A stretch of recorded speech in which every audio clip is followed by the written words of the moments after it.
Hey all, it's AlienButlerBlunders, and I'm here today for some more figure reviews. Today I was going to brush over my Safari Ltd dinosaur models. Now I don't have many, but I do have some, so I thought I'd just talk about them. In the background, I've got the 2010 Apatosaurus model. I've got the Megatherium, which I think is about 2004, but it was re-released. That's the giant sloth Megatherium. I've got the Guanlong, which I think is 2010 again, and the Edmontosaurus, which I think was a more recent one, so I think it's about 2017. So anyway, let's just get started with the Apatosaurus. Now, I think I'll just get my ruler first. That's the rough size of them all. So yeah. So I think the Apatosaurus would be known today as Brontosaurus. There was a review they did a couple of years ago when they resurrected the name Brontosaurus for all the different species of Apatosaurus out there, Apatosaurines or Diplodocus or whatever. And I found the whole matter quite confusing, but anyway, I think because of the thin neck, I think this represents the species name Excelsius. So it was Apatosaurus excelsus, but now it's now it would be Brontosaurus excelsus. And I think just the general pattern is Apatosaurus itself has a much thicker neck, and that's like Apatosaurus loisae, Apatosaurus ajax. It's just much thicker ones.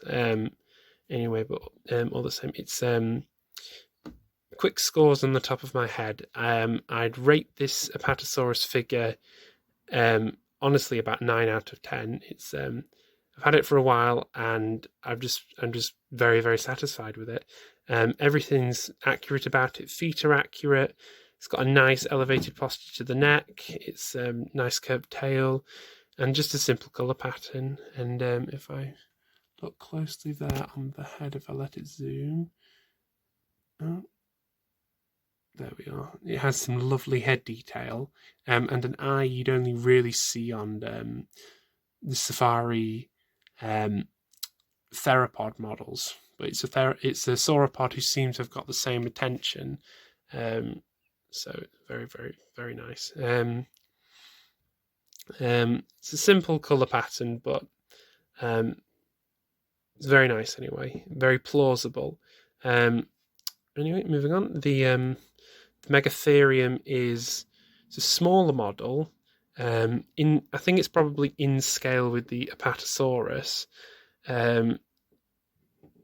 So this was a South American giant mammal which lived a couple of million years ago. I think it was Pleistocene, so it was the last giant ice age. Somebody correct me if I'm wrong, but anyway, I'd probably rate this figure a 7 out of 10. Like it was not that. That's not fair actually. I'd probably say about 8 out of 10. So it was really, really nice, really nice, nicely detailed figure. Like just put it down there. Oh, in the light actually.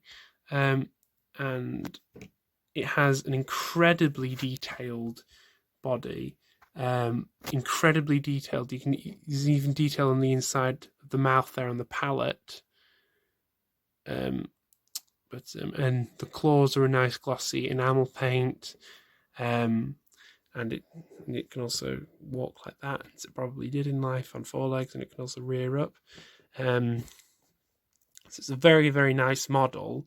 It's just not that captivating, probably for younger children, even though it is a perfect scientific model, and it was also quite pricey for what it was. I was expecting something a bit bigger when I did get it, but I've got my rule of that. It is only about 10 centimeters tall, so it really isn't a large model. But if you're into Cenozoic mammals, then I'd recommend it. Anyway, moving on. The Guanlong. This is there we are. This is a lovely little model of a very bird-like coelurosaurian theropod. So it's I think people say it's a very early tyrannosaur. I don't know whether it's a tyrannosauroid or anything, but anyway, it's very nice dynamic poses. It's striding. It's nice to side. I think that's the thing. I think most models tend to have a nice side and a more boring side, but anyway, and you can see from that side, you can't see details of the head, but there's it's striding away nicely. And anyway, there's details of nice fur-like basic feathers. If it will focus, whoops, let's put it down probably. You can see that there's details of the feet on the scales. There's a great red tuft of feathers on the tail as well as on the head. It's got a lovely casque on the top of its head, like a cassowary. Yes, it's just a very, very nice, lovely little figure. Very, very dynamic, and I think still very accurate dinosaur model. I think because it's quite a primitive theropod, it would have had fur-like feathers instead of like more developed feathers with a proper vein quill down the middle, and I can't remember. Just the structure that you see in Maniraptorans, so the group that led to birds. Okay. Anyway, so if I was to give this a rating, I would say it is probably 8 out of 10. So it's a very, very satisfying little theropod. The only criticism is the hands seem a little big, and the mouth is a bit sloppy, and it's not very impressive in a big collection. But as a standalone figure, it is very, very satisfying. I mean, I've got this one and this one at the same time for a birthday, and they're still very, very satisfying now. I've found no fault with them. But anyway, this is an Edmontosaurus model. I think, again, it's probably in the same scale to the Apatosaurus. It's very, very dynamic pose of this animal, as if it's calling or it's being chased by something, and it is an incredibly accurate and dynamic figure.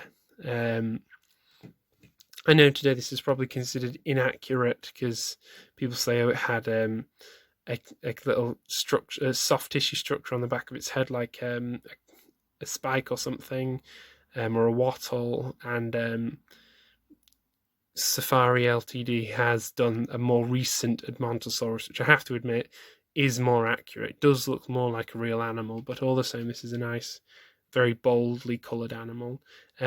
If I was to give this a review, I'd probably say it's about 7 out of 10. 7 out of 10 because it is very, very accurate, and it is excitingly posed, and the colour's nice. But it's just that it was very, very overpriced for what I got. I think I probably ended up spending about £20 or something on this with delivery, thinking it was going to be a much bigger animal, and it was only a small figure. So for comparison, that was probably worth £20. So yeah, I don't know whether that was just a bad deal. If I paid a lot less for it, I'd probably have a better opinion of it. But anyway, yeah. So of everything in my collection, my favourite would still be the Apatosaurus. Lovely sauropod model. So yeah, to be honest, I'd recommend them all. No major criticism of any of them, but anyway, thank you for watching my video today, and like, comment, subscribe, and I should see you in the next video. So bye now.